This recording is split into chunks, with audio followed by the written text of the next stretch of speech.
Click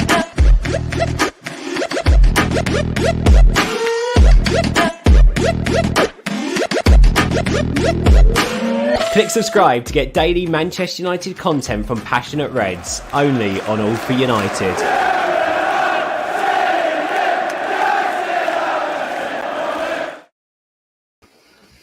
Hello and welcome to All for United with me, John Foster, MUFC.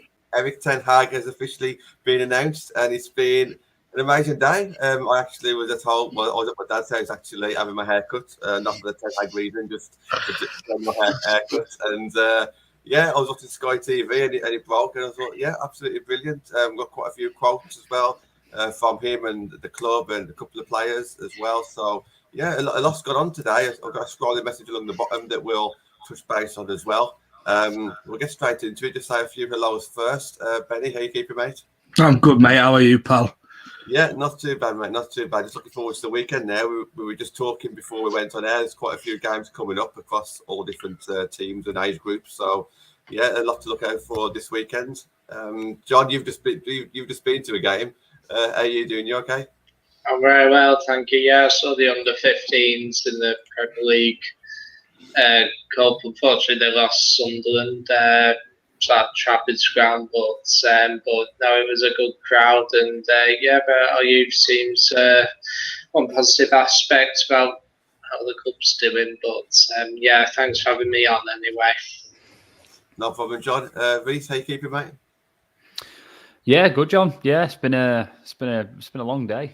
It's been a long day, but no, I'm good. Good. It's good news, isn't it, with Ten Hag, and hopefully it's just going to get better from here, and there's going to be plenty of good news as opposed to all the positive news we've been all used to recently. But I'm good, mate. I'm good.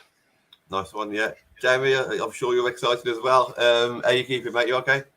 Yeah, not bad, mate. Thank you very much. It's good to be on. I feel like I've done nothing but talk about United and Ten Hag today. I've just come straight off another hour and a half podcast, so I'm up for it. Do you know what I mean? It's been one of the first days in a while that I've been excited about United. Well, that's the thing, isn't it? And we can get into all this. Michael, you okay, mate? Yeah, good. How are you? Yeah, very well, thank you, mate. Nice of you to join us. In fact, let me start with John, because I think last time we was on a show on this channel together, I think you kind of predicted that the announcement would be made shortly after the Liverpool game, and this was a week or two ago. He was right, John. I think it was leaked a little bit earlier than that as well. What are your thoughts? You got a big smile on your face? Yeah, I'm very happy with the appointment. Yeah, I thought I pretty much convinced myself that we lose to Liverpool, and that we announced the manager not long after it. So that's what happened. But no, it's a very good appointment. I've obviously been on a couple of shows where I've expressed my support for Ten Hag. Obviously, he's done a great job at Ajax in terms of redeveloping his teams. Won 3 league titles, soon to be 3 league titles, potentially, hopefully, all being well. His development of youth at Ajax is something that we can potentially look forward to seeing at Old Trafford in terms of our youth team. They're obviously doing very well at the moment. Hopefully, we can win the Youth Cup final. I do think that slowly he will start to introduce some of those players into the first team, and will obviously be able to identify whether they're good enough or not. But he's got a massive job. It's going to take time. Hopefully we can get behind him, even if we have a few bad results next season. But I think it's a step in the right direction, and we'll just have to wait and see what happens. Benny, just on that the timing question, how do you think it's going to affect going into Arsenal now? Do you think the players will be more up for it than there was, or what are your thoughts on that? There should be bouncing, mate. If it's anything, should be a bit of a lift. Now they know long term who the permanent manager is. You'd like to think it's going to be a little bit of a lift, but then again, you just don't know these days in Manchester United, do you?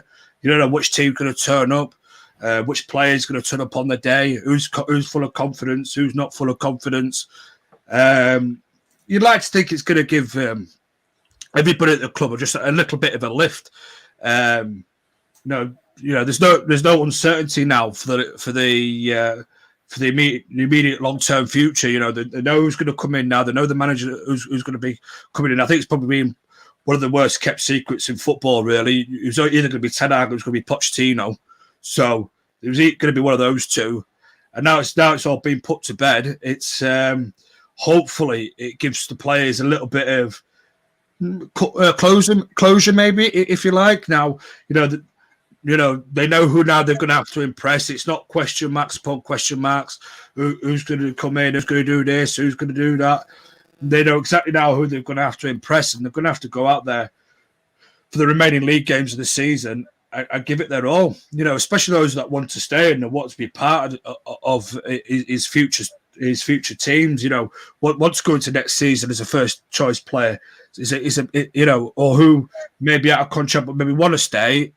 Want a possible new deal under a new manager. If the manager, obviously, if Erik Ten Hag then green lights that and says, yes, I want this certain player to stay. They've worked hard. I've seen them then towards the back end of the season. They've worked hard through pre-season and what have you. It's a big opportunity for a lot of these players now. And let's be fair, there's no hiding places now, because what I've spoken to a couple of Dutch people that are Ajax fans, big Ajax fans. Yes, they live in this country, but they go over and fly over and watch Ajax quite on quite a few occasions across the year. And they're saying, what I've been told is Erik Ten Hag doesn't take no bullshit. He just takes no shit. He's one of them managers. If you don't work for him, the door's there. He'll beat you out of it quite happily, which is what we need. We need a manager that's there, that's an authoritative figure, and not one that's a pushover or someone's best mate or whatever. Somebody that's there now just to try and be a bit of a fear factor in the dressing room. Because let's be fair, the player power is, it's been going on for far too long in that dressing room now. It's about time now that we had a manager who are bringing a new fresh ideas, a new way of playing, and hopefully a new culture to the club. But I'm happy. I'm happy with Erik Ten Hag. He was my preferred choice over Pochettino. I'm not Pochettino's biggest fan, to be fair. I do think that he's a good coach, but when it gets down to the nitty gritty of winning titles and getting to winning pots and getting to competition where you can win a pot, I think he quite often bottles it, in my opinion. And we've heard it all before where he disregarded things like the League Cup. But I'm sorry, mate, but if you're going to win a trophy, that's a trophy that then brings a winning culture into your club. It doesn't matter if people think it's a Mickey Mouse trophy. It isn't. It's a major trophy. At the end of the day, it's still a major trophy in English football. You play for the League Cup, you play for the FA Cup, you play for whatever European competition, if you happen to be in European competition, and you play for your bread and butter, which is the league, of course, the league title. But we need to go in there. We need to, go in there with absolute clean slate now for everybody. Those that don't want to be here, then the door's there. Go, happy days. Best of luck to those in the future to whatever they want to be doing. But those who want to stay, the hard work begins now. It doesn't begin when he walks through the door. It begins now to impress him. Give Ralph a bit of common courtesy is what I say. The guy's come in. He's coming. Through an impossible job, to be fair, for 6 months. To come in and try to steady the ship, and some of the players have shirked their responsibilities. It's now time to stop shirking responsibilities and put time to put in some hard graft now for the new manager. Benny, you mentioned a few players there, and we can come back to that throughout the show about maybe what players need to start looking over the shoulder a little bit, and how some players are going to react positively, some may look negatively. So we can maybe touch on that throughout the show.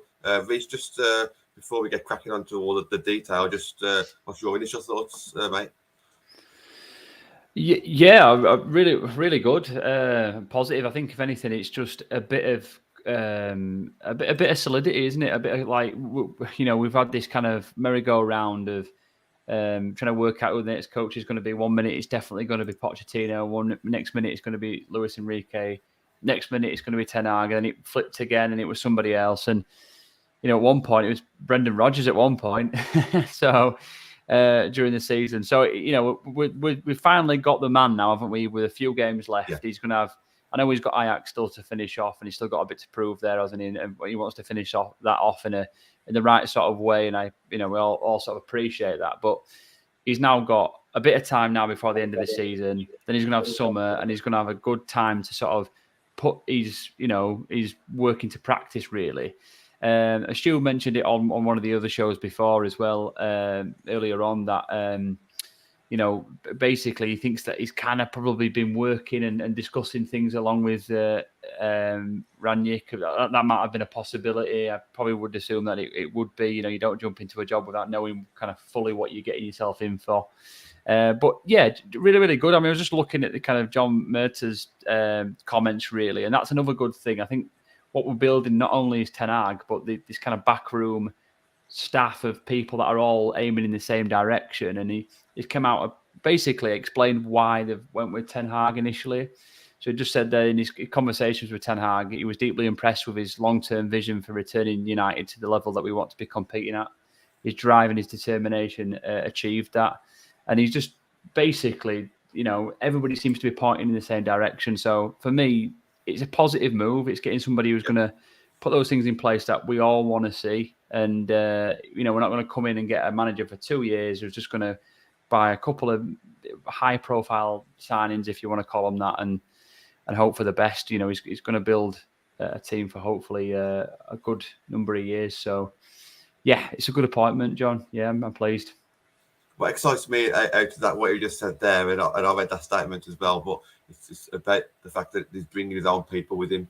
He's got like a group of coaches there who knows who he works. It's not like the club has picked these coaches. He's picked these coaches himself. They're brand new and they've all worked together and been successful. So, if he can bring that model over here, obviously he's going to be twice as hard, if not 10 times as hard, but it's set up perfectly, isn't it? Rich, just one more thing. You did mention, obviously, Ajax's season's still ongoing, as is ours. Are you a little bit surprised that we've announced it? Do you think the fans have kind of forced the hand because we've been quite vocal? Or what are your thoughts on that one?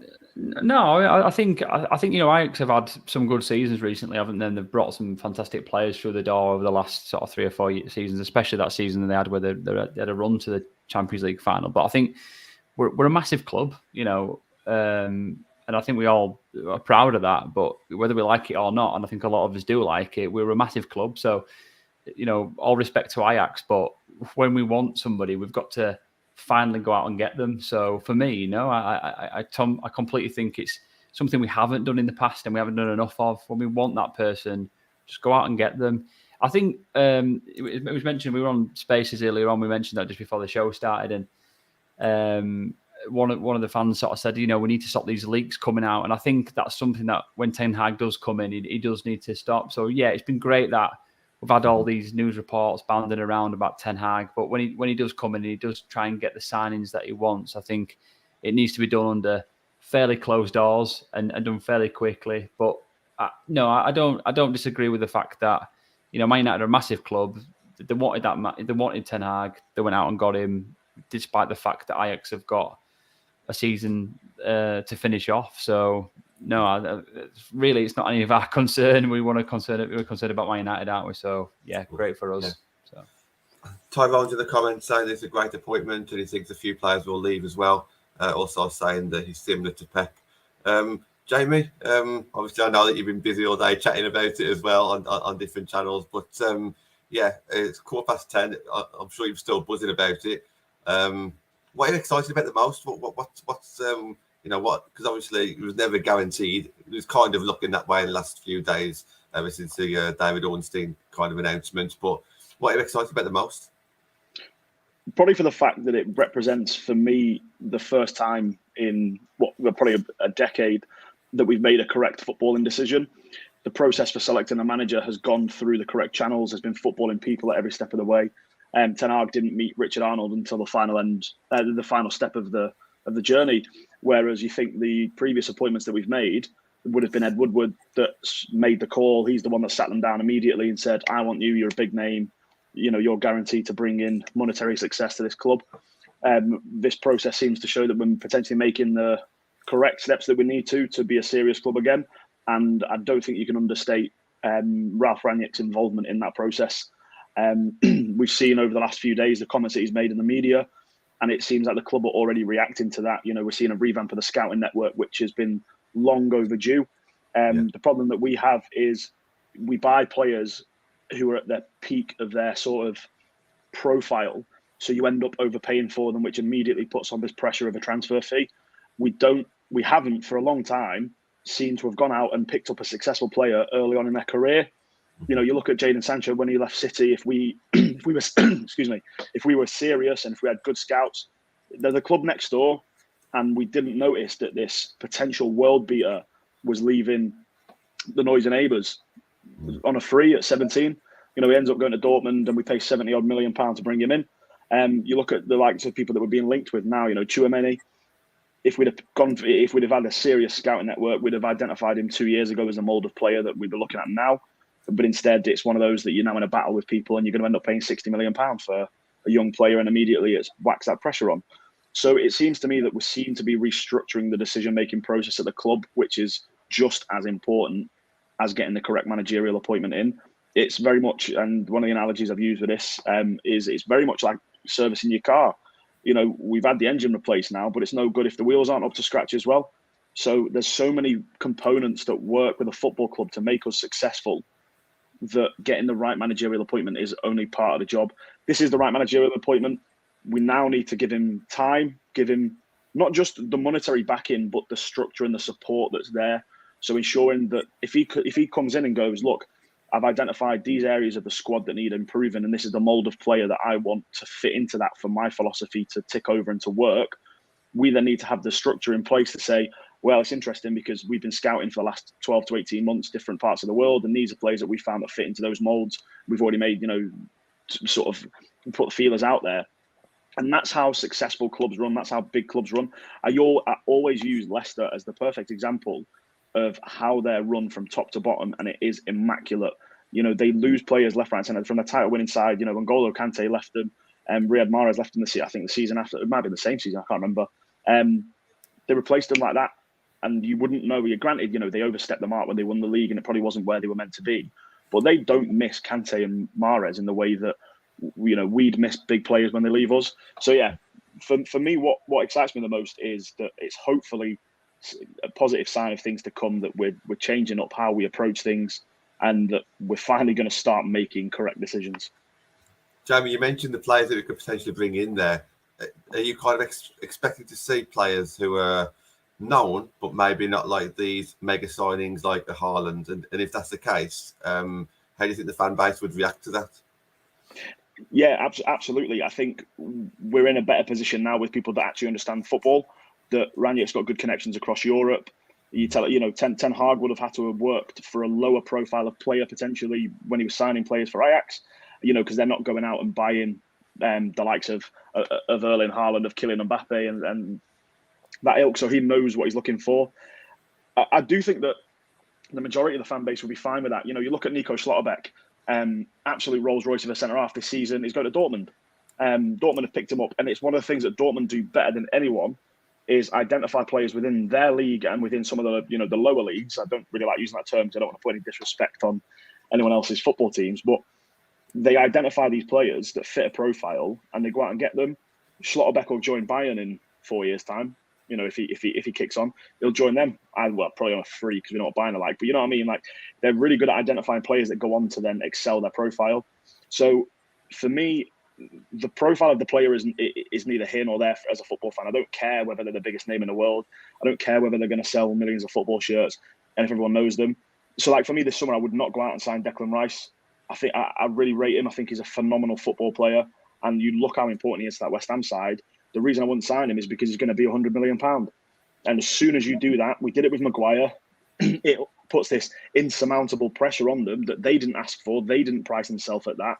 And they're set up to fail. We've seen the horrendous abuse that Harry Maguire's got today, which is bang out of order and completely unacceptable. Would that have happened if he wasn't the world's most expensive centre-half and the captain of Manchester United? No. People would just be like, he's a bit of a crap centre-half. But yeah, I think we'll bring in players that don't fit the mould of the players that we brought in. We tried to dabble in it a little bit. We brought in Facundo Pellistri, Amad Diallo, time's still out to see whether it's worked. They're still both young. Diallo's obviously having a tricky time at Rangers. But Palestri, I don't really hear much about him out in Spain. But I think we will get better at it, but it's not going to be an overnight fix. Ten Hag will bring with him some players he knows. I reckon we'll sign at least one of his Ajax team, whether it's Timber, whether it's Hampney. Mazraoui's going to Bayern. Supposedly he would have been a great option, but and Donny van der Beek's going to come back, and it's going to be a clean slate for him under a manager that knows what he does. Pogba will leave more than likely, and I think Van der Beek will slot into that role that Pogba does. Awesome. Michael, obviously new manager. Is this going to be like a new Man United now? I hope so. I mean, like Jamie said, we finally signed a manager at the peak of their powers in terms of like their prime. Like David Moyes was a wrong appointment. We threw him to the wolves right away. Jose was past his prime. Van Gaal was past his prime. Ole wasn't qualified to be Man United manager. Here you have a guy that's coaching Ajax, like I think 4 or 5 years. He's made two deep runs in Champions League. He's ready to take the next step. Like United was the next step for him, or a club of Man United size. So that's the right step. I also like that, like throughout the 3 months that we've been heavily linked with him, is like that he signed his conditions. Like one of my boys said it. He interviewed Man United as much as they interviewed him. So he laid out his demands and what he wanted as much as what they wanted from him, which I like to see. We already saw today he got his first win over them in a way with the Steve McLaren news that he wanted him. United didn't want him as much, and he got that over the line that they're going to appoint him as his second assistant.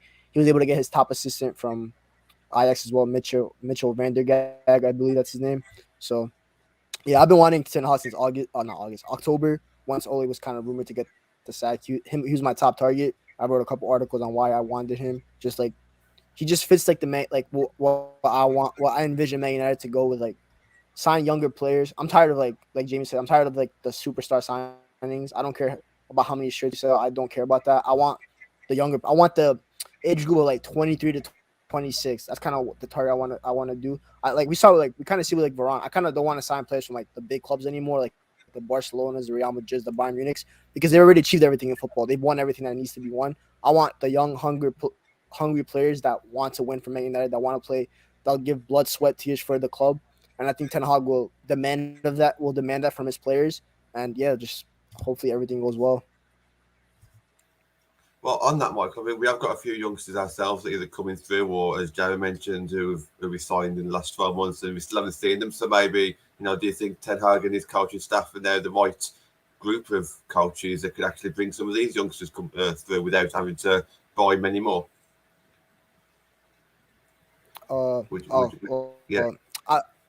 With Amad Diallo is my favorite one of the group. Like I rate him very highly. Obviously, I think the loan move at Rangers was the wrong thing. That's one thing that United have to fix as well. That's the next step. Loaning players out. We don't give out good loans. I think Jimmy Garner is probably the only good loanee that we had this year. He's balling out at Nottingham Forest. We sent Palestri to some team in Spain that don't know how to play, that aren't good at football. We could have sent him to the championship, and he could have balled out like Jimmy Garner. I want us to send our youngsters to the championship because I think that's like the perfect way for them to adjust to like the pace and the intensity of English football. I think with Ahmad, Scottish, like Rangers is a good club, but I heard the manager there is very stubborn. Like he doesn't want to change his mind on like the players. So like once he didn't like Ahmad, he kind of wouldn't give him the chance that he wanted to. So I think that's one thing that we kind of need to fix is the loanee. But yeah, Palesci, I liked him. When I see him play, I've seen a couple of Uruguay qualifiers that they played, and he looks really good there. So it's just as long as we fix the loan moves, hopefully you'll see a little more development and a little quicker development in the Manchester United youngsters, just like Chelsea do, because they perfect the loan system. So that's the next step in us as well. Just to jump in there, because you made some really good points there, and I really agree. And especially with the idea of like the superstar signing, because everyone bangs on about United DNA and like the club's rich tradition and stuff like that. And superstar signings, I personally don't think has ever been one of them. Under Fergie, under the entire time I watched United growing up, we didn't have a squad of 11 superstars. You know what I mean? You had 8 or 9, 7 out of 10 players that had either come through the academy, had been bought from lesser teams, and played for the badge, played their arts off, and covered every blade of grass. Every other football cliche you can think of. And then there was 1 or 2 top stars that were sprinkled in amongst them to sort of elevate the profile. When you think about everyone's favourite United squads, and when we talk about, fucking hell, I can't get my words out. Nemanja Vidic being one of the best centre halves of all time. You know, we didn't buy him from Real Madrid. We didn't buy him from, you know, at the time AC Milan or these massive clubs. You know, you're picking people up from their home countries, playing in their home leagues for relatively low fees, and they're not very well known. So if they come in and it doesn't work, it's one of those, you took a risk. And for every signing that Fergie got right and that the club got right in that era, you know, we got a couple wrong. But the thing is, because we didn't wheel them out with a piano, and we didn't have them, you know, standing in front of, you know, a dark Old Trafford and put this massive transfer announcement just as the stock market opens, so that everyone's price inflates and, you know, shareholders get a massive dividend return. It was just, you used to load up CFAX. You jump in, you put CFAX on in the morning, and it'd be like, oh, we've picked up Patrice Evra. You know, oh, fantastic. You know, who's he? And it's one of those. There was never this pressure, and it allows players to flourish. And just to touch on the loan, because I agree massively. What happened to the days of us having, you know, agreements with clubs? You know, I think was it Royal Antwerp back in sort of the early noughties that we used to loan players out to all the time. We had that agreement with them. Chelsea did it really well with Vitesse, and I know we all joked about the fact that they had 765 players or whatever it was out on loan across Europe.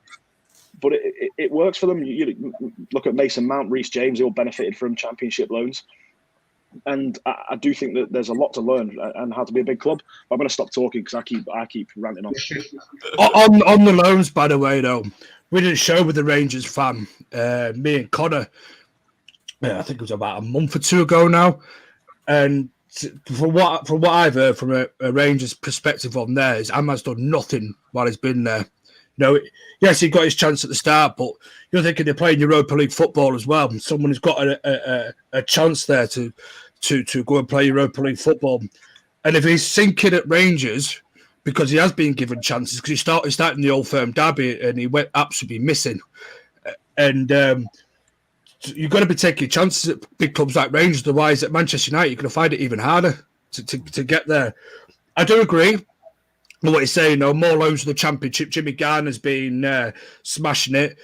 But loans to even League One, League Two, where you play proper hard football.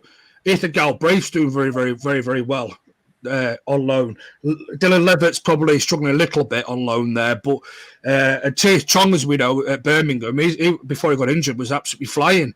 So loans do work. I think we are getting a lot better at sending players out on loan. We used to have, like you said, the Royal Antwerp thing, and you want about putting people on loan. Royal Antwerp weren't playing in the greatest league in the world. It's all about taking your chances and being prepared to be a player to shine. You know, to sort of you know, if a manager doesn't play you straight away, you work your bollocks off. You know, you take your chances when it's given to you, and you don't go hiding. And a lot gets expected of loanees because when they come from Manchester United, and it's easier and it's quite easy to sink, you know, in that expectation. But you've got to put in the work and the effort. And from what I've heard of what Ahmad's time there, it's not gone very good, and he's not putting in the work rate that is required of him. So you have to then question: is this guy being the right sign? And Palestri going out on loan abroad as well. You know, let's not knock abroad loans as well, because as we said, that Royal Antwerp link was loans abroad, and it does, and it has proven in the past that it does work. Because you're not going to get everybody to a Championship club. Let's be fair. As much as we'd like it, you're not going to get every player in a Championship club. So you need to do our due diligence and make sure we're putting out players that you know, on a smart loan move. You know, see how they handle a Rangers, to see how they handle a Dundee, to see how they handle a Nottingham Forest. How can you handle it? How can you take the next step in your learning in your progression as a footballer? You know, you can't keep mollycoddling players, like trying to shoehorn them into a nice, cushy little team or something where, you know, it's easy to shine. Let's chuck you in a deep end, a relegation battled Norwich City like Brandon Williams that has been absolutely shining superbly for him. You know, it's about taking your chances and about having that going an extra mile, if you like, knowing that if I make it here, I've got every chance to make it at Manchester United. I'm going back to Manchester United and getting the opportunities that I wasn't getting beforehand. So we need to make sure as well that we're not just, you know, sort of, you know, trying to shoehorn players in, you know, into a certain division and trying to say that, look, are United doing enough? but it's also got to be on the player as well. Are they doing enough to prove that they're worthy of playing for Manchester United and worthy of a chance of getting into the first team? Because we've got a lot of great youngsters coming up through the academy ranks at a rapid rate, and a lot of them, before you know it, are going to have competition on not just with the players that are in the team currently at the minute, but the players that are coming rapidly behind them. Under 18s are some team, by the way. There's some players in that team, like Kobe Mainu. So if I was James Garner, I'd be looking over my shoulder at this kid called Kobe Mainu, because this kid's absolutely tearing it up. I'd be looking over my shoulder going, I better pay attention to him, and I better up my game. I better make sure I'm always, trying to give as best as I can give. So it's not, it's not always easy going out on loan. You need to make sure that you are putting in the hard effort as well. But I do agree with what the lads are saying. If we get more into the sort of the top end of the Championship, maybe the bottom end of the Premier League, that would be great. John, let's move on then in regards to like what next. What are we expected to see? So let's start off with like the players, and might as well start off with our captain, Harry Maguire. So obviously come under a lot of scrutiny the last couple of seasons, really, but especially this season. How do you think he's going to respond to this? Obviously, Ten Hag will have a big decision to make around his captaincy in the summer. I think that's probably the first priority he has to sort out in regards to the actual team at this moment. Obviously, we know some players will go, that kind of thing. I think obviously we're going to make a few signings this summer. Obviously, we condemn what happened. Says Harry Maguire obviously has not had a bad season, but you have to be responsible with the language you use, and obviously those kind of threats are unacceptable. But obviously Harry's not had a good season. But I think he'll take time for him to build a team in his own image, and it'll be difficult for him to play his style with the current setup. That's why it's going to be a big sum in terms of incoming now.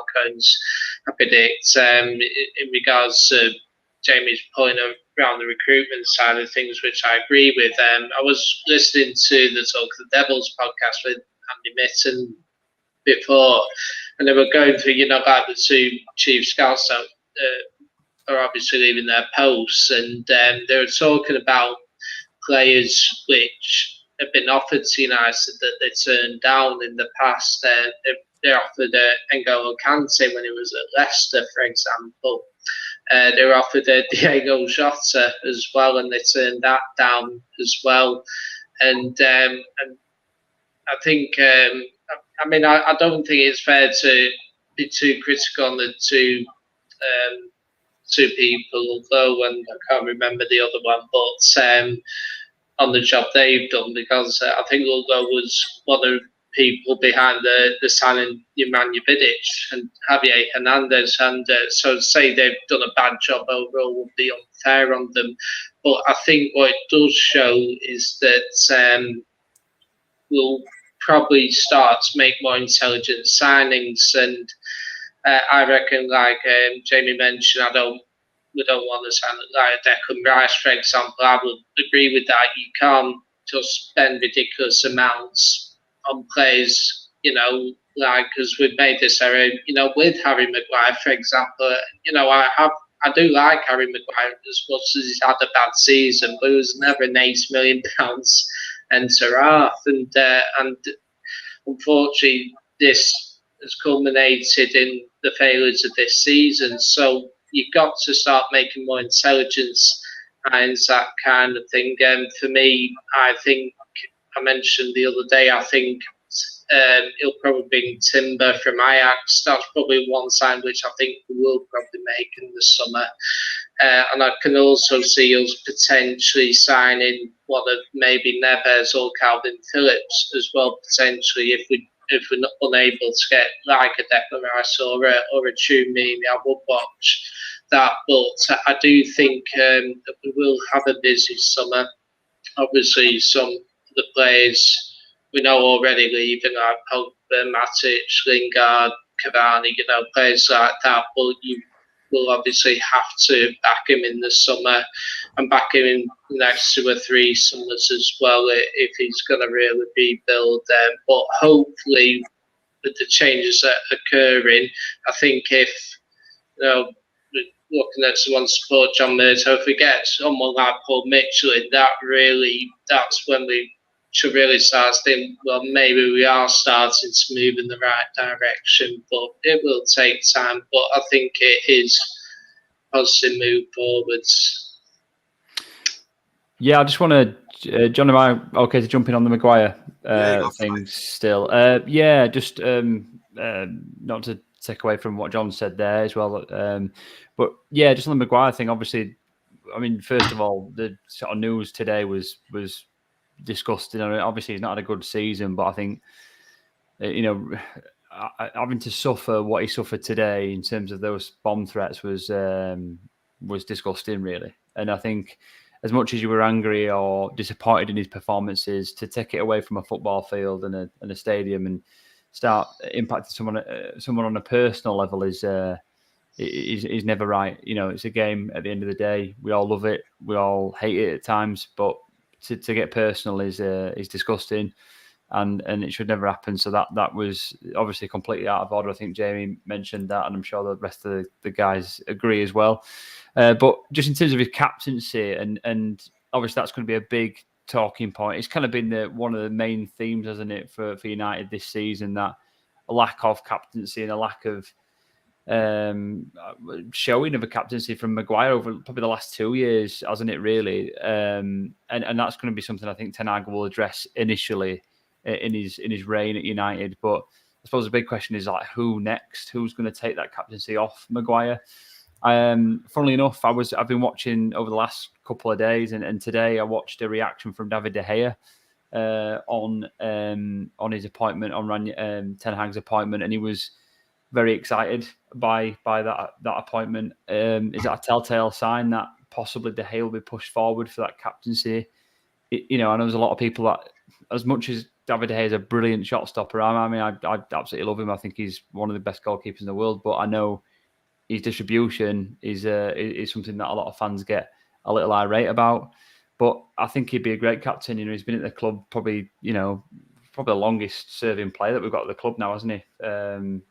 Who's currently still playing, if you don't count sort of Ronaldo, I suppose. But then again, I suppose David De Gea's had more matches than him over that period of time. But it's got to be addressed, hasn't it, John? I think Maguire's suffering not only because of his £80 million price tag that Jamie alluded to before, but the fact that he's got his captaincy over his shoulders as well, over his head, it isn't helping his performances. He isn't a captain. When we watched the Liverpool games, unfortunately, we all had to watch the Liverpool game the other day, and everybody stepped up, didn't they? There was a moment where Robinson turned around to his captain and absolutely bollocked Van Dijk for doing something wrong, and that's what you want to see. You want to see a bunch of potential captains, and at the minute we haven't even got one who can stir the players together and get them all, fighting for the team.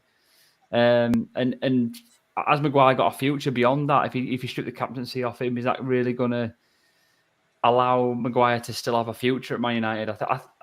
Personally, I think so. I think he deserves another season, and another crack at the whip of giving himself an opportunity in this team. But in terms of him being the captain of Man United, I think that's something that Ten Hag needs to have an honest conversation with Maguire when he comes in. And I'm sure it'll be received positively by Maguire. I'm sure he'll understand, but it needs to change. It needs to change, and I just don't think it's doing him or any of the rest of the players in the team any favours, to be honest. So yeah, desperately, I think that needs to be his first point of action when he comes into the club. So yeah, I mean, you've kind of just ended that with what I was going to ask Jamie. Like, if you was Ten Hag now, how would you deal with the Maguire situation? Not necessarily keep him as captain or not keep him as captain, but how would you kind of treat him? Like, what would you kind of say to him to kind of get the best out of him? I think the thing with Maguire being captain is a very similar thing to the reason why we don't just pay out people's contracts to get them out of the club, is because it's the admittance that you've made a mistake, that you've done something wrong and you've invested in the wrong asset. So, people are talking now that Pogba should never be seen in a United shirt again. If that's the case, pay out the rest of his contract and let him walk now, let him go.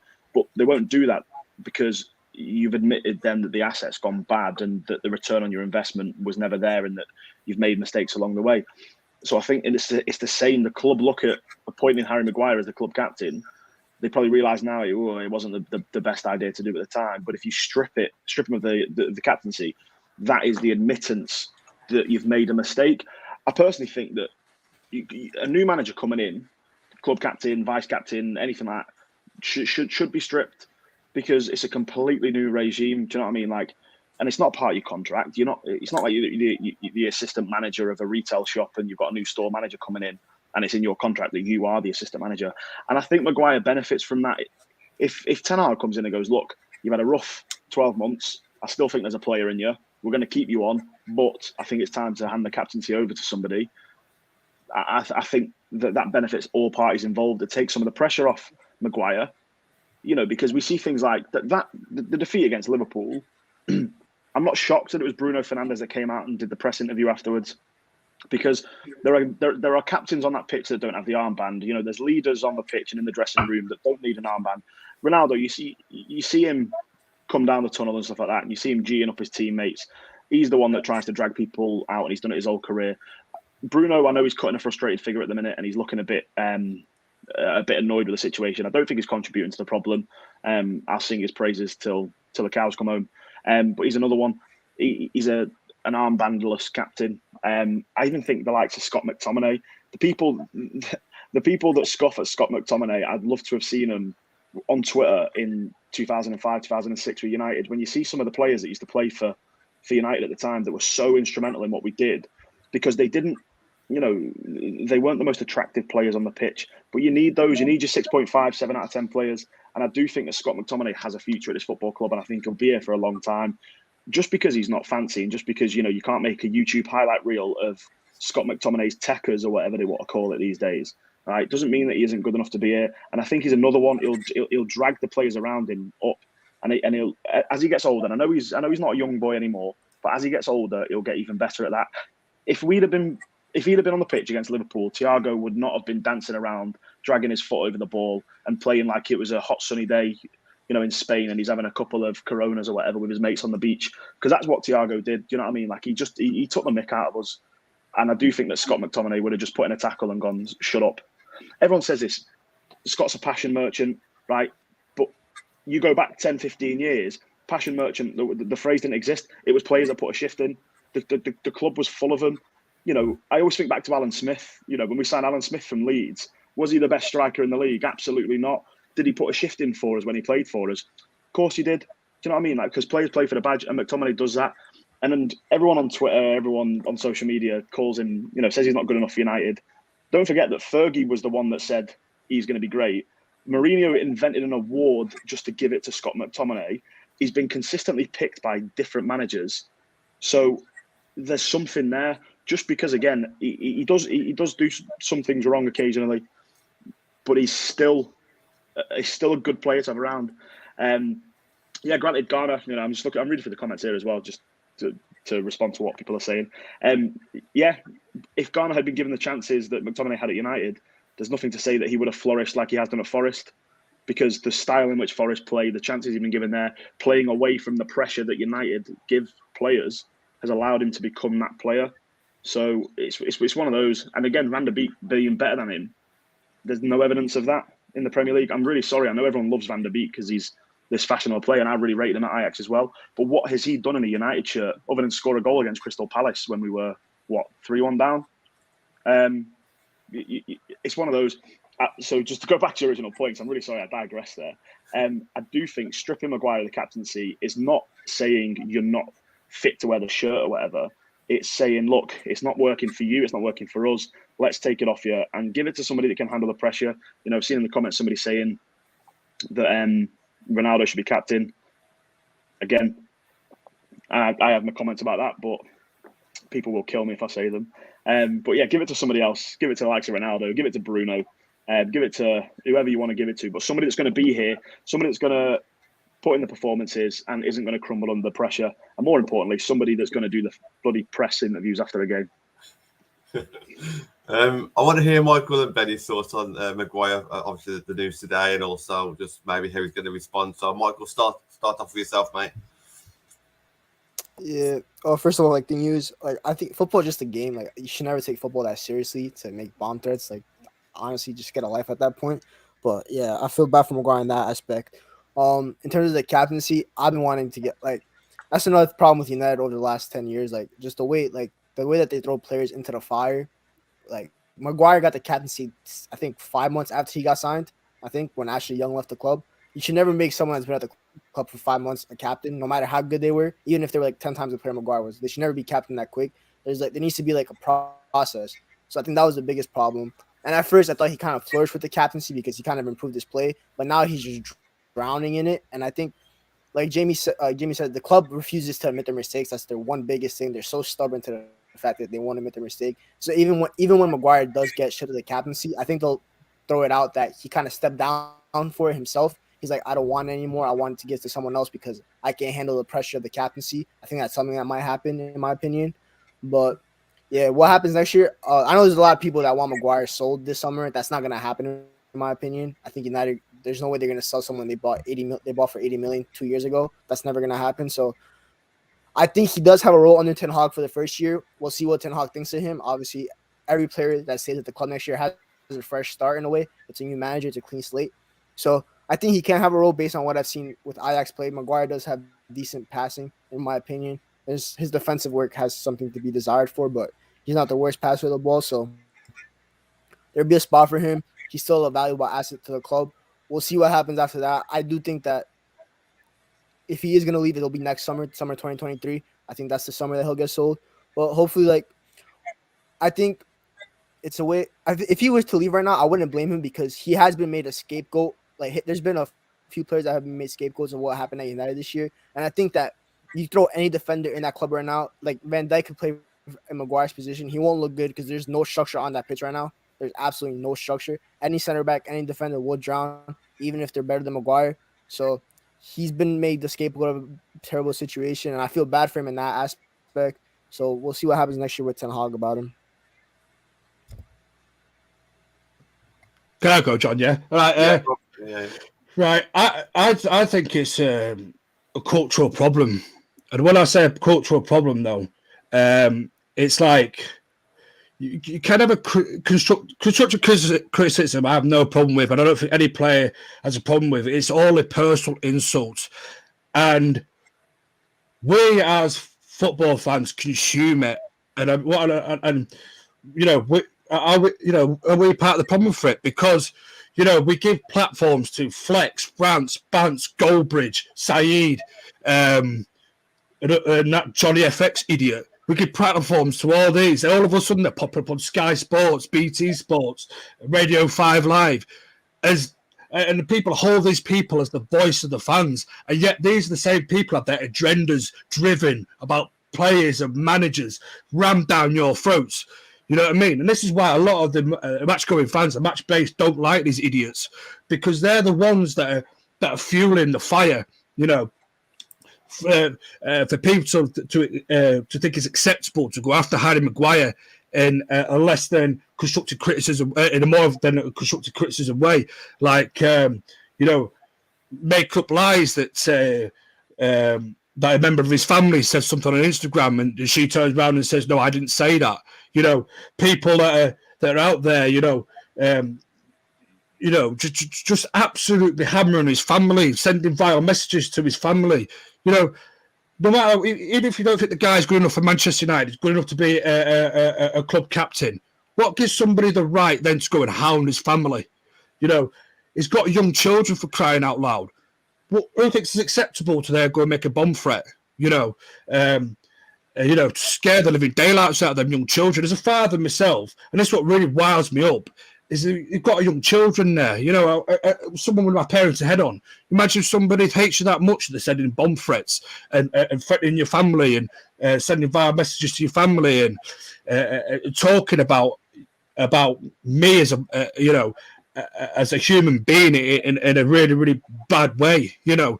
I think It's getting ridiculous, mate. It's getting absolutely. It is calling out. I don't care if this is a fan channel. It is calling out. People have got to stop it. You know, and you wonder why there's a massive division between the fan bases. You know, and why people don't like fan channels and everything. And this is the exact reason why. When it boils down to it, you know, people with their agendas driven and hammering it down people's throats week in, week out on the cameras, on Sky Sports. You know what I mean? Why don't Sky Sports ever talk to a proper match-going fan anymore that's not involved with fan cams? No, because the new whole thing is about, oh, let's put Saeed up on a pedestal. Let's put Rance on a pedestal. Let's put fucking Flex on a pedestal. Why? They don't speak for me. They don't speak for you. You know, why not mix up, vary it up? Why are they always on mainstream television or mainstream radio? You know, and these are the idiots that are the ones that cause the most problems. Them and people that hang on to their every words like long lost sheep, like it's the gospel. Whatever they say goes. It's a disgrace, mate. You know, you feel like what Harry Maguire has had to put up with constructive criticism. Yes, he's not had a very good season. You know, I mean, this is his first bad season, really, as a Manchester United player, where nothing's gone right. You know, he's feeling a lot of heat. He's feeling a lot of pressure. A lot of the players are. It's not just Harry Maguire. You know, you talk about leaders of captaincy. For me, none of them are leaders. Not one of them has fucking come out, took the team by the scruff of the neck and really rammed them through this season. You look at Roy Keane when the teams were playing bad. Scruff of the neck, we're going for it, boys.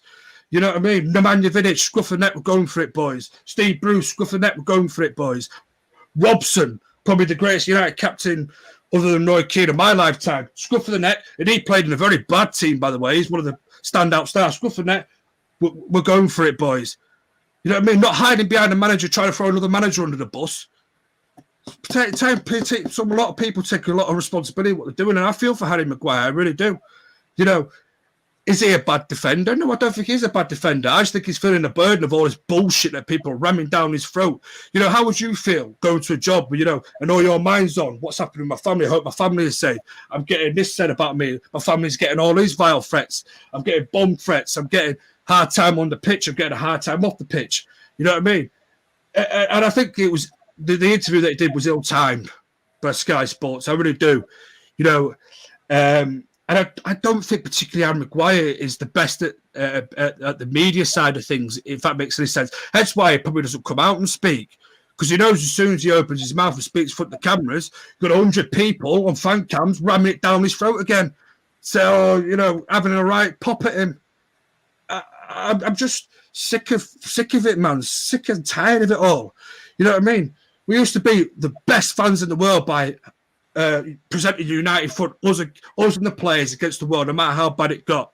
Yes, we could say in private between our friends or in a pub or whatever, yes, somebody's not good enough, or we don't think this person's good enough, or whatever, or we can have a chat about the captaincy.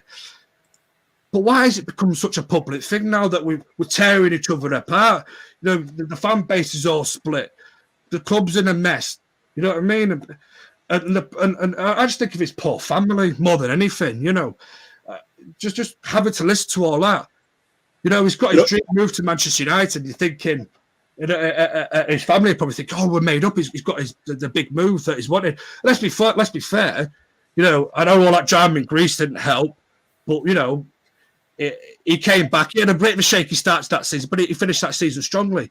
But this season, for some reason, nothing's gone right. You think about the players or you think about yourself as an individual. We've all played a game of football to some sort of level, and you've got people hammering you and pressuring you. And how do you think it feels on the field?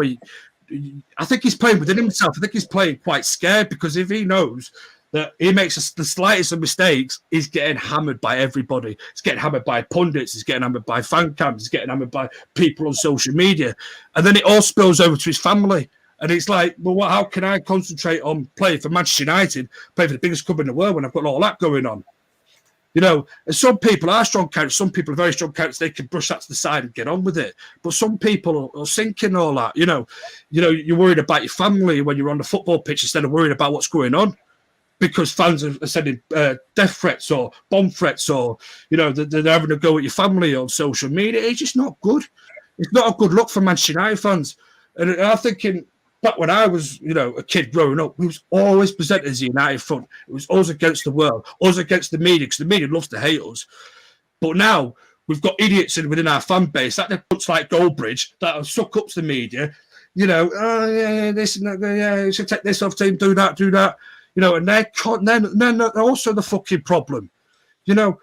How about let's just fucking get behind the bastard team, get behind the players, get behind the manager, and then just fucking, present a united front, and then we can say what we want to say behind closed doors, leave all that bullshit behind, but we know it won't, because we all know that we like to give chippy tits fucking Saeed the views and the likes and the comments so he can go and spout more shit. It's just not good enough, mate.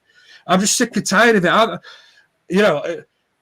I wouldn't be surprised if he walks away in something Maguire and everyone and all those haters get their own way. Instead of giving him a platform under a new manager to have a fresh start, whether he's captain or not, to have a fresh start to sort of reignite his Manchester United career, if you will. Because I don't think he's a bad player in there. I do not think he's a bad player in there. I think if we get somebody that hopefully Varane to stay fit for a period of time, get a partnership going in there. You know what I mean? It's hard as a centre half, but you got Varane 1 minute, Lindelof the next minute, Bayer the next minute, Jones the next minute. Let him just. Hopefully next season, if he does stay, draw a line under this season, whether he's captain or not, let's get behind the lad, and I hope he gets a good reception at the Emirates. No matter what's happened this season, let's just draw a line under it, Let's just think about his family as well. Let's just draw a line under it. Let's get behind our captain, and let's present a united front like we always used to. Whether you think he's good enough or not, whether you think he's good enough to be the captain or not, let's get to the end of the season. Let's get behind the team, get behind the manager. Let's get behind our captain, and let's just support the goddamn football club instead of trying to support it to suit our own agendas. I think I'm just going to jump in there. I think you were spot on with a lot of the stuff that you said there about the toxicity across the fan base and how these players. There is a line between criticism and abuse. My thing with it is. It is nothing new. The only problem is that it's presented in a new medium. So beforehand, it was the tabloid press who based everything around the number of papers that they sold, number of copies that they sold, and they always picked the players. You think that what happened to Beckham back in 98? Yeah, but they were different fans though. They were different fans. Yeah. We weren't United fans. We all presented United front when Beckham was getting taunted. We all did that with Phil Neville. We all did that with Wayne Rooney. That's my point. You know what I mean? It was never United fans, but all of a sudden, it's not only fans from England or fans from whatever. It's United fans as well. And I just Benny, this guy does it apply for Pogba? Well, why do you think Pogba gets booed, man? You know what I mean? I've got Pogba tattooed on my leg, like I said last time. Does that mean I hate Pogba? I've got Pogba shirt on up over there. Does that mean I hate Pogba? No, I'm just fed up with him. When has Maguire ever said that he wanted to leave Manchester United? When has his agents ever come out and badmouth Manchester United? Never. Pogba don't want to play for Man United. He wants to go. Otherwise, if he wanted to play for Man United, he'll sign on the dotted line by now. He doesn't. He wants to go. He's run down his contract. He'll probably go in the summer. That's the difference between Pogba and Maguire. And Maguire's come back, come back from injury before, like for the Europa League final, for example, played, had painkiller injections. Pogba started little knockies off the field again, and then he's on his jollies up in Dubai and USA for the same time every year, over the last couple of years during the winter, which is quite surprising, you know what I mean? But, I don't know, man. I'm trying to find it, to be fair. Yeah. Now, Benny, what I'm trying to say is obviously I agree with you what you say about like how the toxicity within the fan base and the toxicity towards players rears itself and how it's it's bang out of order.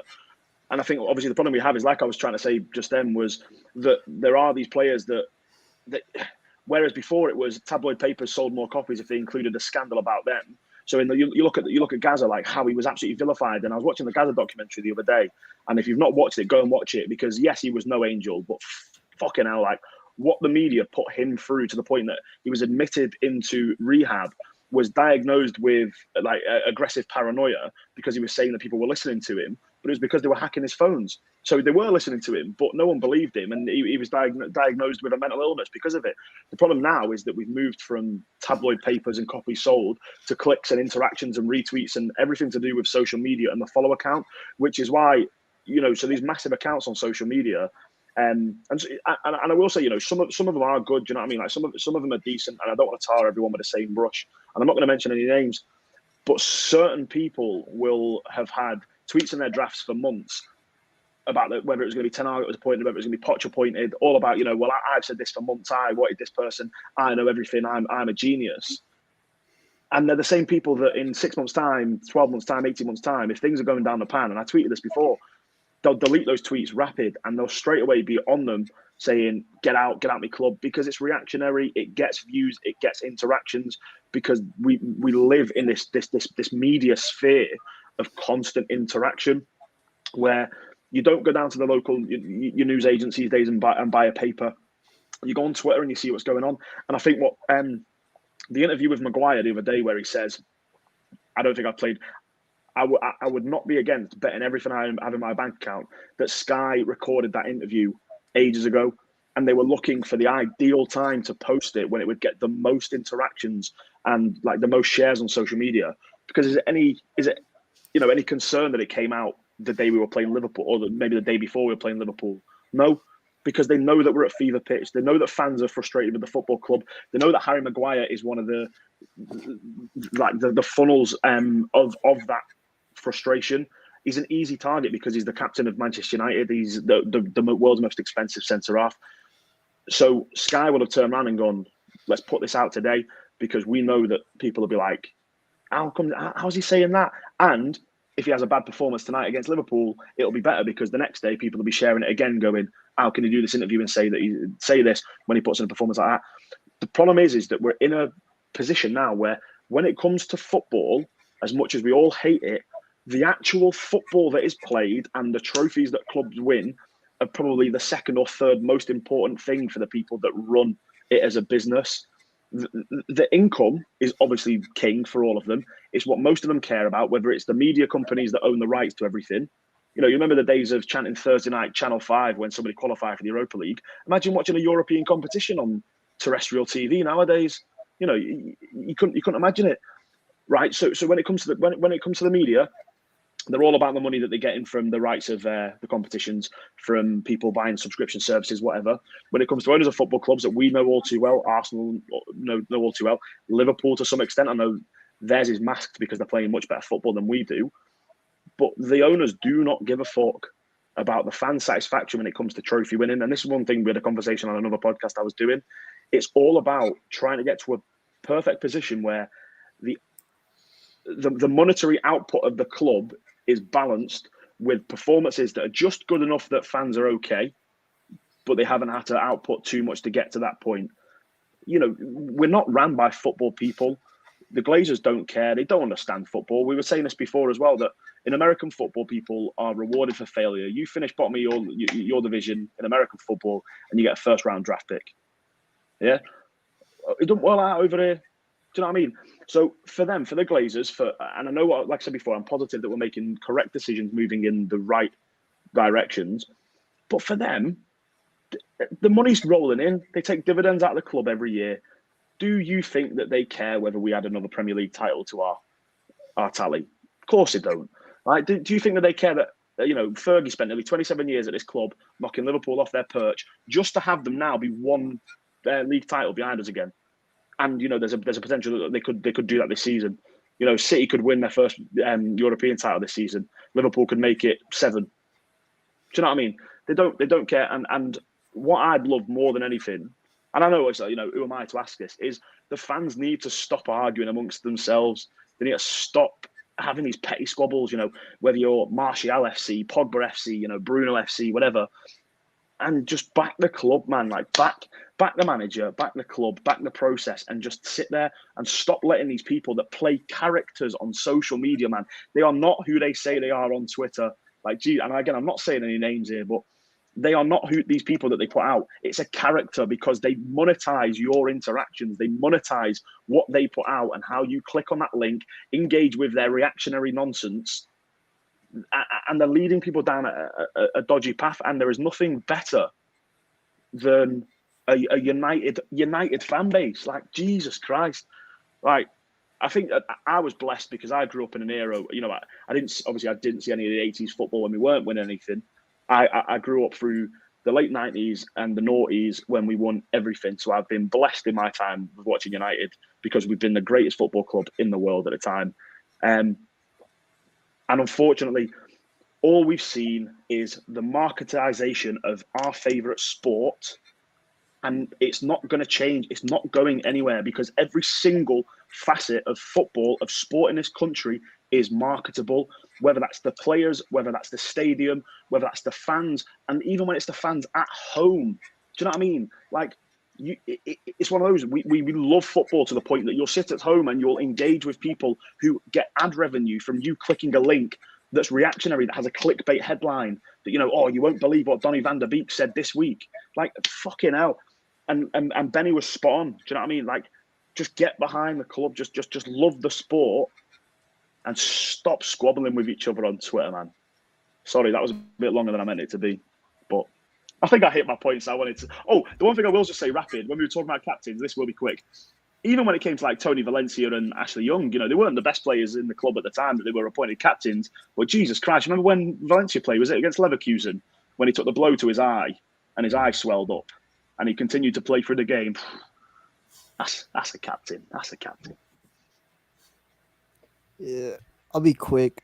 I feel like the thing with the fans, I agree with like that the fan base is toxic, but I feel like it's unfair to kind of just like put it on one side because I'm from America and like on Twitter all the time I have match going fans calling me like a Yank and all that kind of stuff.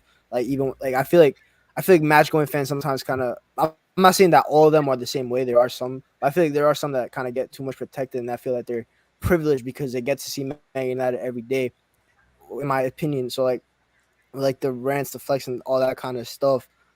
So I feel like it's not fair to just put on one side. I think that side deserves to get some criticism too, because like the whole fan base is just toxic. No one's free from blame. I feel like they're all just terrible. Like I do agree that we need to get behind the club and like wish the best for our club because that is a purpose. We need to get behind our club. Like the player FC stuff, I've done that before and I hate it now. I've said on my Twitter, I want 22 of these 23 players gone because I hate them all, especially after what I saw on Tuesday against Liverpool. I said the only player I'd keep maybe is Jadon Sancho because we just bought him and he's still young. The rest of them piss me off because they don't show any effort. But I feel like there's just like too much. There's a big split. And honestly, I don't think they'll ever get fixed because United is such a big fan base. Honestly, I say Real Madrid is the biggest club in the world because like their history and all they've achieved. But I honestly think Man United have more fans because like they've done such a good job in terms of like spreading the fan base across globally. And like we generally have the biggest fans, and there's never gonna be a point where everyone is happy. That's never gonna happen again in this day and age because social media is so powerful these days. It's impossible to do that. So I just feel like with the Maguire thing, honestly, what happened to him today was terrible. But like the interview thing, Jamie might be right. I don't know Sky Sports have done that where they do interviews and they like do it way before. Like the Lukaku thing that happened, that interview was done before when they released it. So they might have messed up with that. But like previously from that, when he does his little social media posts where his family does them, where he posted a video of him running, and then when you look at it, he didn't run at all. So like he's not blameless in that aspect. But obviously you should never go that far to make a bomb that you're dumb for that. But and the PR thing, all the players do it, the club does it. It's just like a whole mess. And that's why I hope with Ten Hag, he kind of like just stick to the football. Like obviously with the players have like their own social media stuff that their agents that do like Rashford, I think his brother does like his messages for him or stuff like that. They need to stop that as well. So I just feel like the club is like, I don't know how it'll get fixed, but I just feel like it's not fair to like only put it on one side. I feel like match going fans should do better. Like with the Pogba situation, like the guy that was depressed. Like he came out specifically and said that he was depressed and like that the club held him hostage for 2 years. He was supposed to leave in 2019. Originally, they kept him. He was gonna leave during the pandemic, but the pandemic stopped him from going. So like it's not like he wants to leave, and I don't blame him for leaving because I think the signing. No, but who's going to stop the money up for him? No one stopped the money up for him. He's under contract still. He's only out of contract this summer. So if somebody wanted him, no one put the money up for him. But who's going to pay the money? Who's going to pay his wages? You know, if he wanted away 2 years ago, he's still under contract 2 years ago. He's had a big contract prior to 2 years ago. Someone needs to come in with a checkbook and go, there you go. And then somebody needs to legitimately want him. And no teams come in and put the readies on the table, put the cash on the table for United. You know, it was going to be Juventus. It was going to be Juventus, actually. But Juventus didn't stop putting money, did they? Didn't stop putting money. You know what I mean? So Paul Pogba, Manchester United player, because he signed a big fat contract, the highest paid player at the club, and he's done nothing to justify his wages, apart from walking around at Everton away, for example. I saw it with my own eyes, and you wonder why match-going fans are getting fed up with people like that. You know what I mean? But you're putting in zero. I count on one hand how many, in the 6 years that he's been at this club, how many absolute class games that he's had for United. It's not good enough for your record, £89 million signing. Yes, you know what I mean, we should do more to help him. We should have done more to maybe build a team around him. But at times that we have moved him around into positions and tried to help him, he's more often than not gone missing. And I think the match-going fans are very, very patient. And I go home and away, especially the away fans. The away fans are your hardcore, you know, the ones that stick by the team, go, you know, spend a hard-earned cash, go all across Europe, you know, go to aways every week, week in, week out, travel up and down the country, travel all over the world, some of them, you know. And I think it's just got to the point now that that Liverpool game, for example, I was there again. First half was atrocious. No effort. No, I bring it back to Everton, getting 10 kilometres. They run more than United. No team should be outrunning Manchester United Football Club, especially a team struggling to stay in division like Everton, you know. And it just goes to show it that I think fans have started to really now slowly get fed up with the same excuses, the same lack of effort, the same, you know what I mean? They can't hide behind, this manager, I don't like him, this manager's no good, this manager's no good. How many managers get chucked under the bus before the players now take responsibility? That's why I said earlier on, it has to become down to player responsibility as well. You know, you can't just keep pinning it on the managers. The Pogba thing, yes, the chance of F off Pogba were wrong, you know what I mean? Because the TRA are particularly made up with quite a lot of fans that go home and away, the Red Army, and a Stretford End, which is your most loyal and most passionate end of the stadium at Old Trafford. You know what I mean? I think that they start to see this team for what they are, shirkers. You know, if you know. Even we can take defeat all day long, so long as there's effort in there, so long as there's passion and there's a pride in there to play for the shirt that they're wearing. But at the minute, a lot of the players are going down with a bit of a whimper.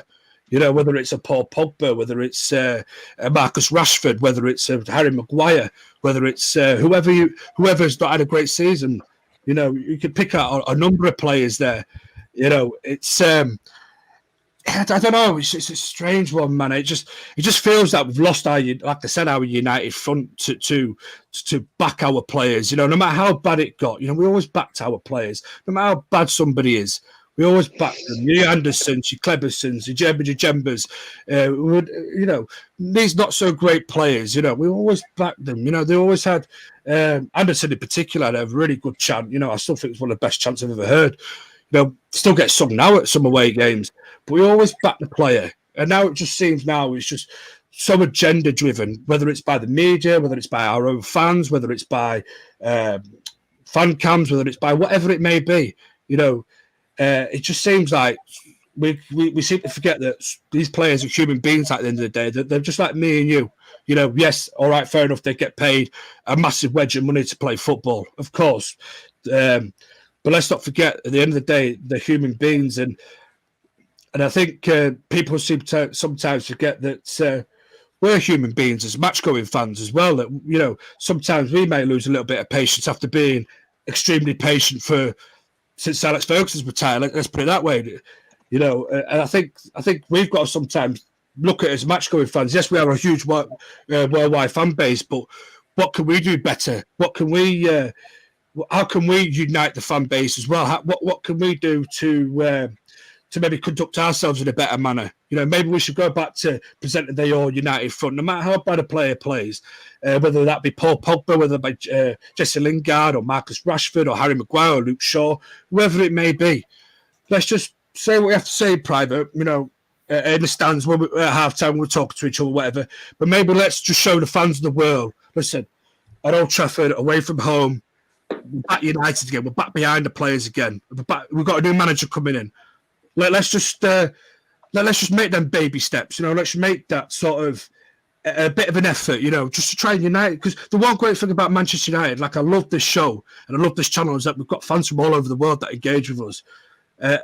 Maybe I'll hold my hands up. Maybe I went in a little bit too hard on some of the fan channels because some of them do an amazingly great job.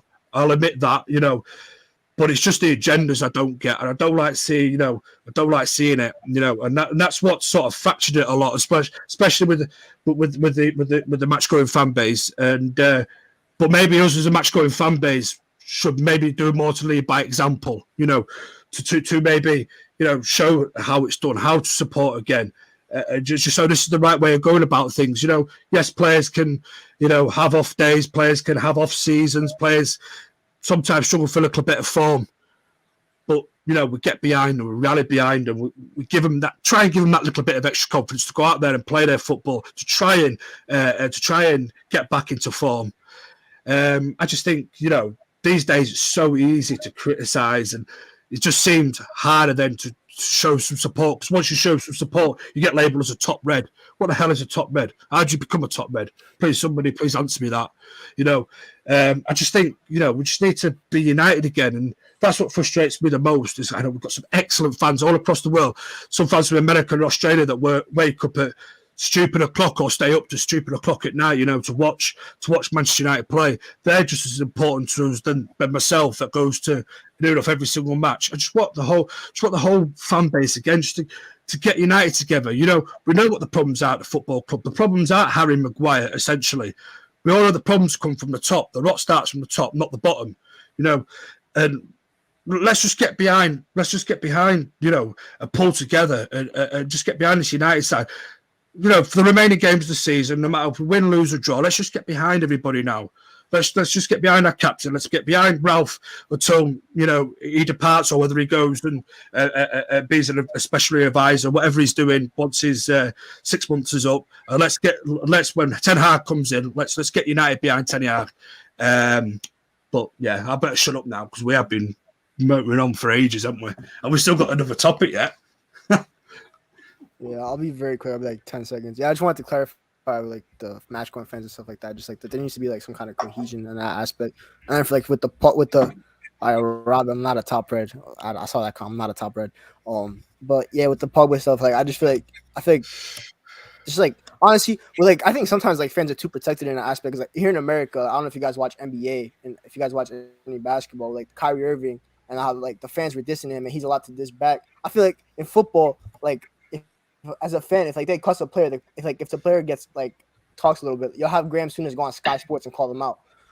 So you got that kind of stuff. So in that aspect, sometimes players some players are thick, like Benny said, some players are thick skinned, some players are thin skinned. So like in my opinion, I think Paul was more thick skinned than like Maguire, for example, because Paul was taking a lot of abuse, like that thing that happened after the 2018-19 season and the fan base after the last game of the season when he got abused by that fan.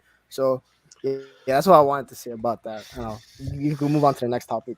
Well, I'm gonna be 30 seconds, promise, and then I'll shut up. I'm so sorry that we keep on. John and Reese are sat there waiting to talk. I agree with what you were saying, Michael, about our overseas fans and people like that stay up. And Benny, you touched on it there. The people that stay up till 4 or 5 in the morning. To watch, especially to watch the utter dross that we're putting on at the minute. Do you know what I mean? So I once stayed up till 6 in the morning to watch Conor McGregor fight Jose Aldo, and it was over in 7 seconds, or whatever it was, and I was just like, oh, I'm not doing that again. So I've got mad respect.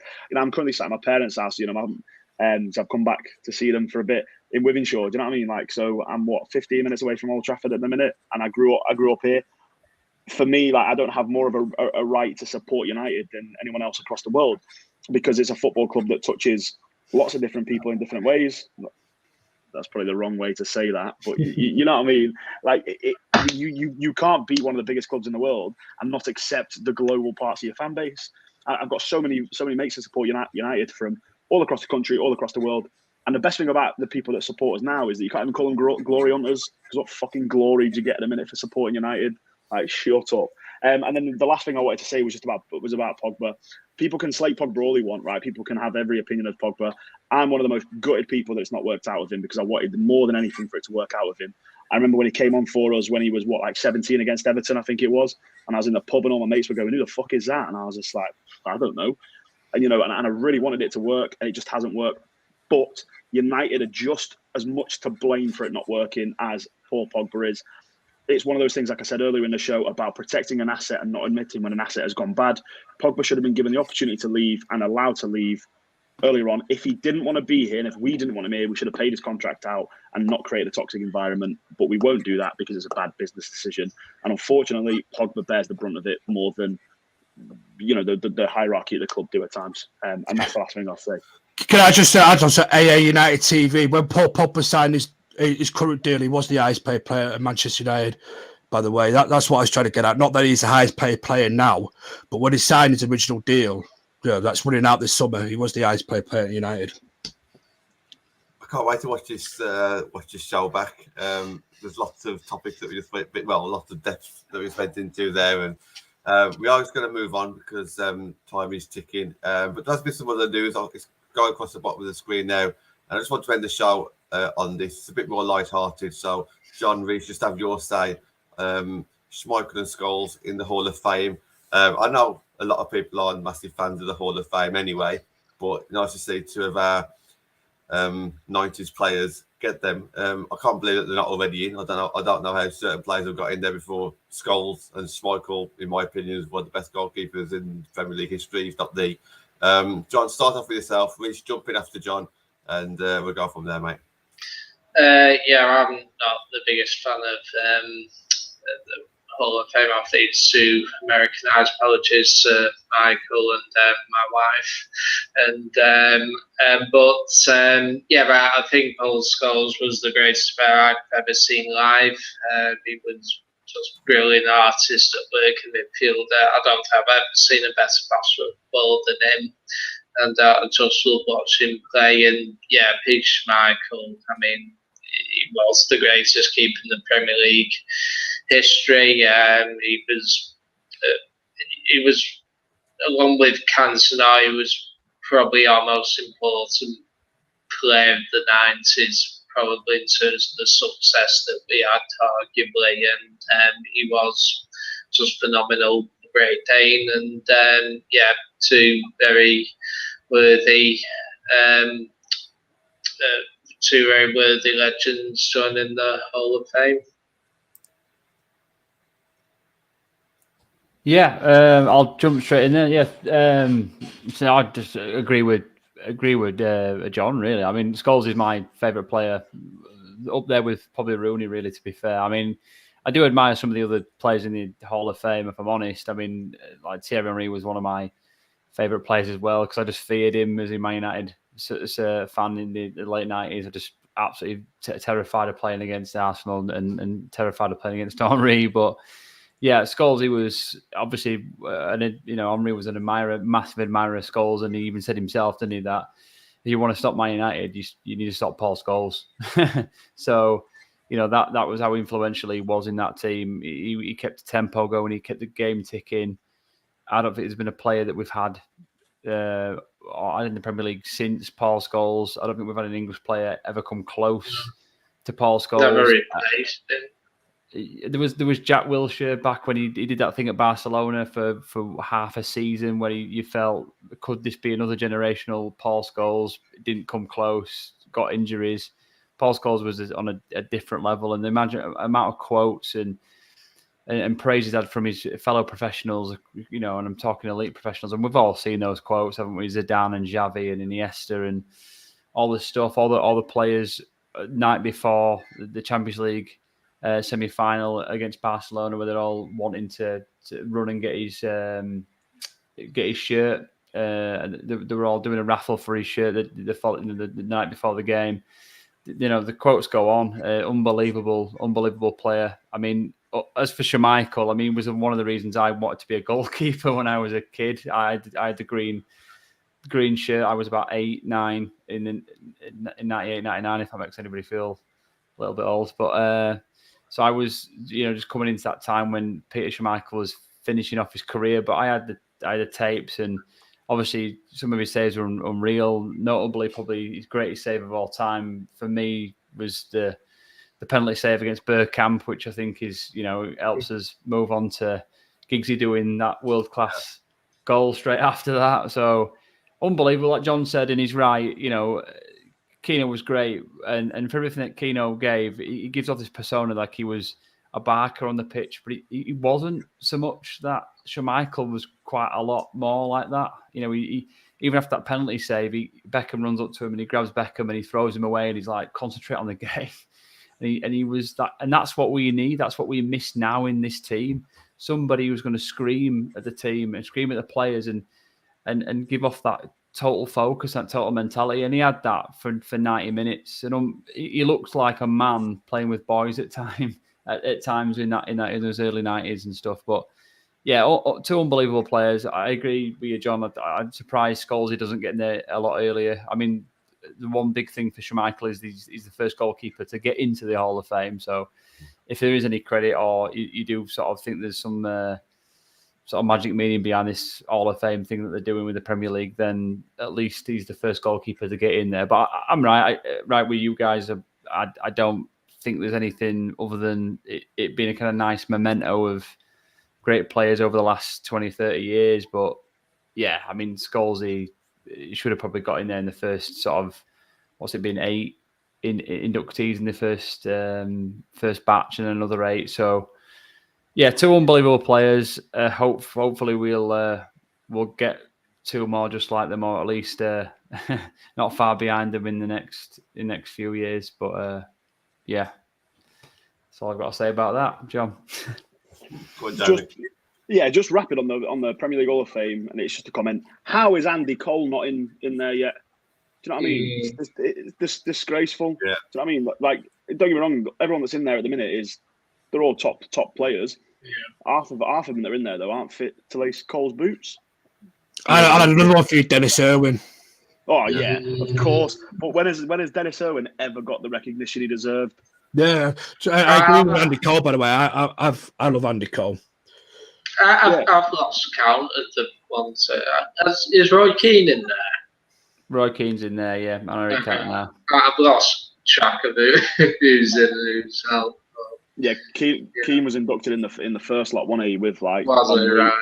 But it's like Bergkamp. Bergkamp's in there, which again, magical football player. Don't get me wrong, but over Andy Cole. I'm not sure how it's voted upon, but it's very up and down. I mean, to be fair, I mean, I love Bex to bits, but for me, I don't think Bex should have. You should never gone before Scholes. No, not before Scholes, you know. You know what? I'm going to get crucified. I'm going to get crucified for saying this. I'm glad to see Aguero on there. I think it's a nice touch after what he's gone through the last 12 months, whatever. And I'm gonna get crucified. And you know what? I'm also gonna get crucified for saying this quickly before we finish. Is I think Liverpool were very classy the other day. What they did for Ronaldo, and it takes a lot for me to admit that Scousers have been nice, but I think they were very good. Yeah, we're going to wrap up the show there. It's 8:30, so fans have got a little bit extra tonight. But make sure that if you have watched this, just give it a bit of a share, so people who can't stay up this late can watch it back in the morning, or tonight in Michael's case, maybe depending on the time difference. But yeah, it's been a cracking show. Really enjoyed it. Thank you very much. Thanks for everybody in the comments as well. We will be back, I believe it's tomorrow night. So yeah, we've got plenty more content coming up as well for the rest of the week and over the weekend. We shall see you again soon. Thank you very much, guys.